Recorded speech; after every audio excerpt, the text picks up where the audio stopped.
부산 지역 이슈를 집중 분석하는 시간 헬로 이슈 토크입니다. 어느새 2달도 남지 않았습니다. 다가올 부산의 미래를 활짝 열어줄 2030 세계 박람회 개최 도시 유치전이 막바지를 향해 달려가고 있는데요. 그간 뜨겁게 또 지치지 않고 달려온 부산시의 추진 성과 역시 하나씩 마무리되고 있습니다. 오늘 헬로 이슈 토크에서 그 열기의 중심에 있었던 이성곤 부산경제부시장 모시고 성과와 남은 계획 들어보는 시간 마련했습니다. 이성곤 부시장님 어서 오세요. 네, 반갑습니다. 네, 반갑습니다. 먼저 지난 4차 PT에 대한 이야기도 먼저 예. 들어보고 싶습니다. 유치를 추진하는 국가가 부산뿐만이 아니었기 때문에 당일 현장 분위기가 좀 많이 긴장됐을 것 같은데요. 이 내용도 궁금하고 또 PT 이후에 현장에서의 즉각적인 평가는 어땠는지 들어보고 싶습니다. 그 진행자께서 말씀한 대로 네. 4차 PT가 긴장도가 가장 높았습니다. 네. 그 이유는 최종적인 투표하기 전까지 5번의 PT를 하게 돼 있거든요. 근데 마지막 5차 PT는 투표 당일날 합니다. 그러니까 네. 대부분의 투표권을 가진 국가들이 결정을 내린 상태에서 듣는 PT이기 때문에 중요도가 떨어지고 그 앞에 4개월 전에 이루어지는 PT니까 표 침을 결정하지 못한 국가들에게 마지막으로 호소하는 자리이다 보니까 긴장도가 높아지게 되고 그런 만큼 각 국가의 수뇌부들이 총출동했습니다. 네. 우리 한국의 경우는 윤석열 대통령이 직접 가셔서 연설을 했고요. 네. 빈살만 사우디 왕세자도 왔고 네. 이탈리아의 또 멜라니 총리까지 총출동한 네. 긴장도가 높았는데 다행스럽게 저희 한국은 준비를 아주 철저히 해서 내용이 상당히 좋았습니다. 한국이 네. 아무래도 한국 전쟁 이후에 한 1인당 개인 소득이 67달러밖에 안 되는 국가가 3만 불 넘는 경제 성장을 이루어서 선진국이 되었기 때문에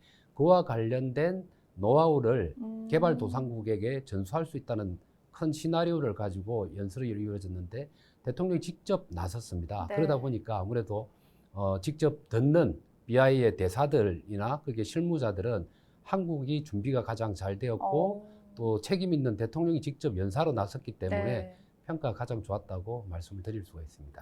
네, 좋은 소식이네요. 네. 또 이제 특히 윤 정부가 한일 관계 개선을 위해서 노력을 많이 하지 않았습니까? 이에 화답해서 일본이 공식적인 지지를 할 것인지에 대한 관심도 네. 쏠리고 있는데요. 일본의 지지 표명이 따로 있었습니까? 공식적인 지지를 했는지 안 했는지는 모릅니다. 공식적이라는 것과 공개적이라는 것은 좀 별도로 봐야 됩니다. 공개적인 것은 이제 오픈해가지고 네. 대중적으로 알리는 거잖아요. 네. 근데 어느 나라든지 간에 엑스포 지지 국가에 대해서 대부분의 나라들이 공개적으로 지지에 선언을 하지는 않습니다. 개별 국가들이 유치 국가에 대해서 대통령 명의든 아니면 외교부 장관 명의든 서신을 보내서 비공개로 하는 거죠. 당신 나라를 지지하겠다 이렇게 네네. 하는 경우는 있는데 대중들한테 혹은 또 언론에 대놓고 우리가 어느 나라를 지지한다 이렇게는 쉽게 말을 하지는 않습니다. 그러나 공식적으로 그 나라의 의사결정권을 가지고 있는 총리가 혹은 외교부 장관이 우리나라 정책 당국자에게 말을 하게 되면 그거는 공식적인 건데 네.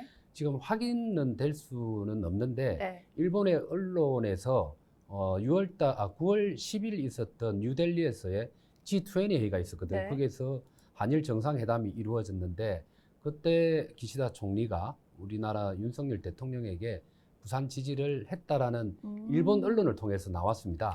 네. 즉 개인적으로는 신뢰성 있게 받아들이고 있고요. 네. 한일 관계에 대해서 윤석열 대통령이 워낙 개선을 위한 노력을 많이 했기 때문에 일본 정부 차원에서 비공개적이긴 하지만 좀 긍정적인 메시지를 전달한 것으로 저는 개인적으로 해석을 하고 있습니다.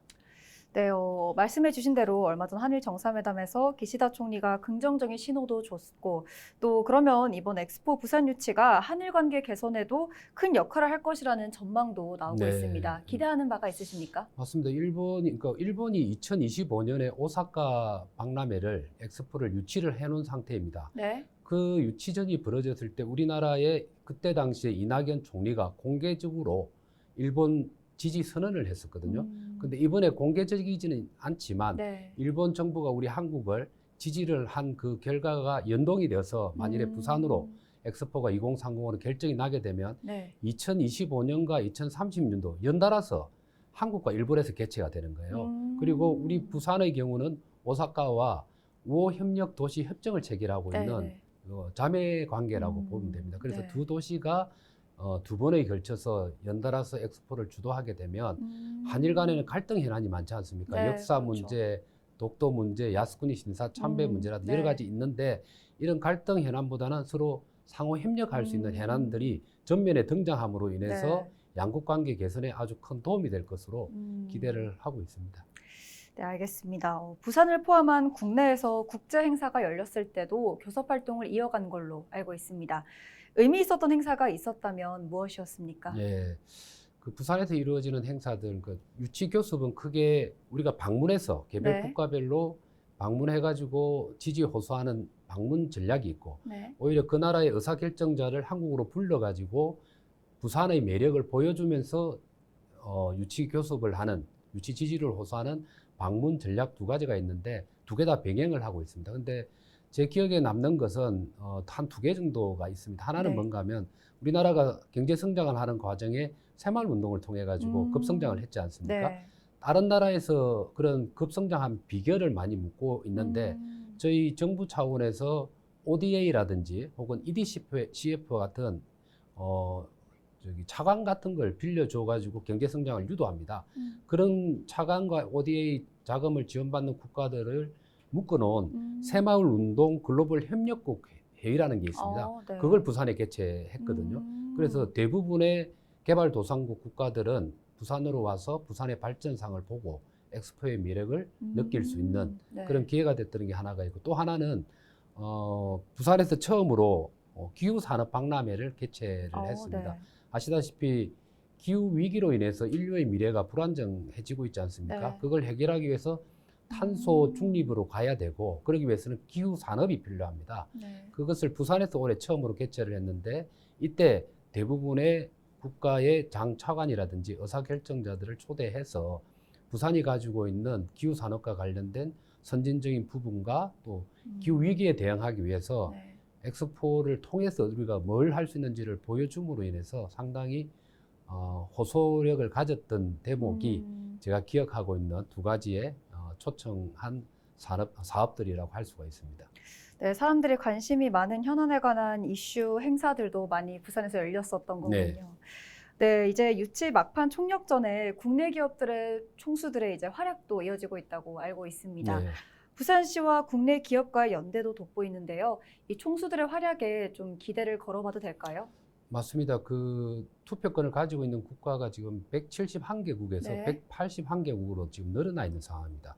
선진국도 있고 중진국도 있고 개발도상국도 이렇게 다양하게 포진되어 있는데, 각 국가별로 투표 행위를 할 때 개최 예정지가 개최하려고 하는 국가가 뭘 해주는가에 따라서 네. 표를 다르게 줄 수 있지 않습니까? 그랬을 때 ODA라든지 EDCF 같은 차관을 빌려주는데 필요성을 느끼는 국가도 있는 반면에, 어느 정도 경제가 성장한 국가들은 우리 한국의 글로벌 기업들이 가지고 있는 기술이나 또 아니면 투자와 관련된 자금력이 많다 보니까 네. 자기들 지역의 국가의 생산 공장을 신설해 달라든지 이런 요구사항이 국가마다 다 다릅니다. 그런 네. 면에서는 정부 차원에서 할 수 있는 것도 있지만 민간이 기업이 찾아가서 줄 수 있는 게 많은데, 네네. 그 점에 있어서는 대한상공회의소가 중심이 되어서 각 국가별로 앵커 기업을 정해놨어요. 예를 들어서 뭐 중동에 있는 어느 국가, 아프리카에 있는 어느 국가는 삼성이 맡고, 그 다음에 또 태평양 도서 국가는 하나가 맡고, 또 그리고 유럽에 있는 선진 국가는 또 SK가 맡고, 이런 식으로 각 국가별로 산업 연관성이 있는 기업들을 연동을 시켜가지고 책임 담당자처럼 앵커 기업을 지정해 놓은 상태인데, 직접 총수들이 뛰고 있거든요. 그래서 그 결과들을 저희들이 피드백을 받아보고 있는데 상당히 좋은 호응을 얻고 있는 상황입니다. 네, 이제 재계 인사들뿐만 아니라 지난 4월 BI 실사단 방문에서 보여준 부산 시민들의 열정도 이번 엑스포 유치 추진에 있어서 빼놓을 수 없는 조건이었습니다.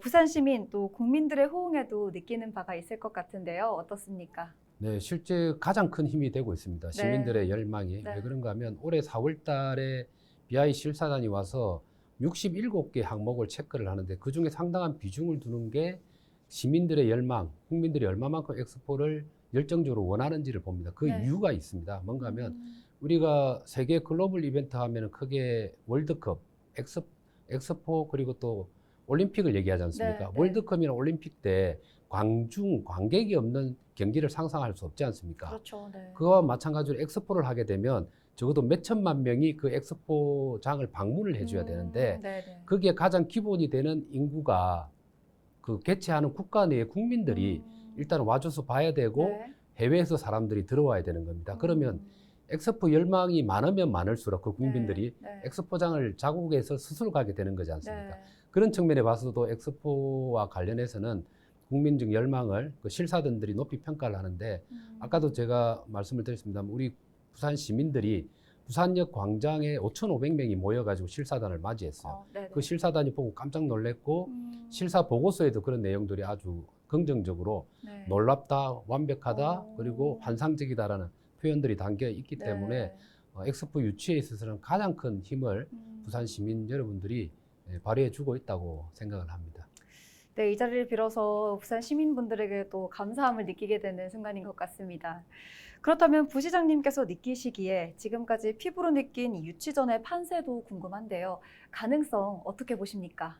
가능성을 100%라고 하면은 아마 거짓말일 건데 네. 저는 일단 절반 이상이라고 보고 네, 있습니다. 네. 처음에는 사실 어려운 상황이었어요. 아시다시피 지금이 역대 엑스포 개최 경쟁에 있어서 가장 열기가 뜨겁습니다. 그 네. 이유는 네.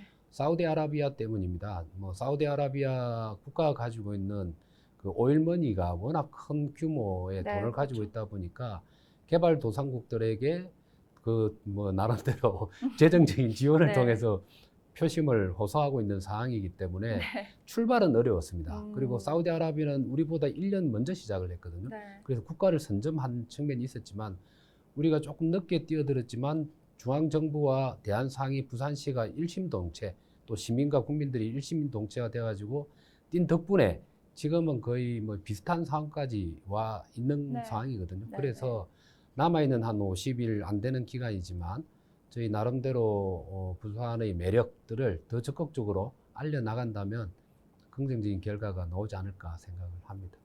네, 말씀해 주신 대로 쟁쟁한 국가들이 정말 많지만 그럼에도 가능성을 내다볼 수 있는 경쟁국과 차별화되는 네. 부산의 핵심 유치 전략도 궁금합니다. 부산의 이니셔티브라고 하는 유치 전략 관해서 설명 좀 부탁드리겠습니다. 그렇죠. 아까도 말한 것처럼 그 투표권의 3분의 2가 개발도상국들이고 네. 제가 부산에 있으면서 혹은 유치 활동을 해서 다른 나라를 방문해 보면 그 나라의 정상급들이나 장차관들이 우리 한국을 너무나 부러워합니다. 네.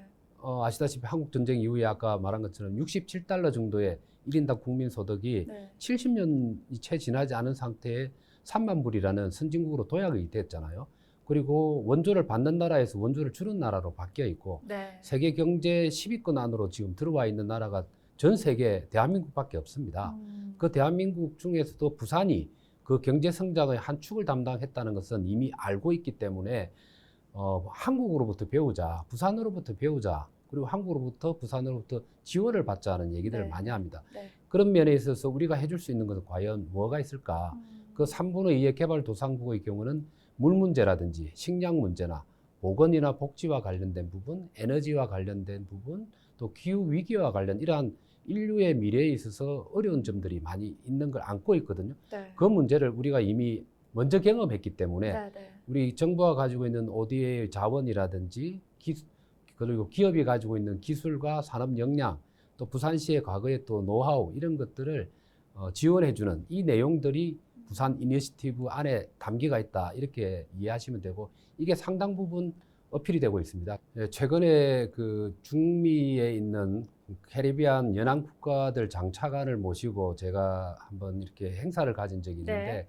그 자리에서 그 나라들이 안고 있는 기후 위기로 인해서 상당히 해안이 침식당한다든지 그런 위기를 느끼고 있고 그다음에 에너지 문제와 관련해서는 산업 발전을 시켜야 되는데 에너지 부족 현상들이 있기 때문에 이런 어려움들에 대해서 우리 부산과 한국이 할 수 있는 것들을 자세하게 설명을 하니까 상당히 좋은 호응도가 있었습니다. 네. 이렇듯이 부산 이니셔티브라는 것은 물, 에너지, 식량, 보건이라든지 이러한 기후 위기나 이런 것들을 우리 부산과 대한민국이 해결해 줄 수 있는 길잡이 역할을 할 수 있다는 것을 제시해 주는 건데 상당히 호평을 받고 있는 상황입니다. 특히 경쟁국 사우디아라비아는 그런 네. 게 없는 것이고 네. 하기 때문에 더 차별화된다고 할 수가 있습니다.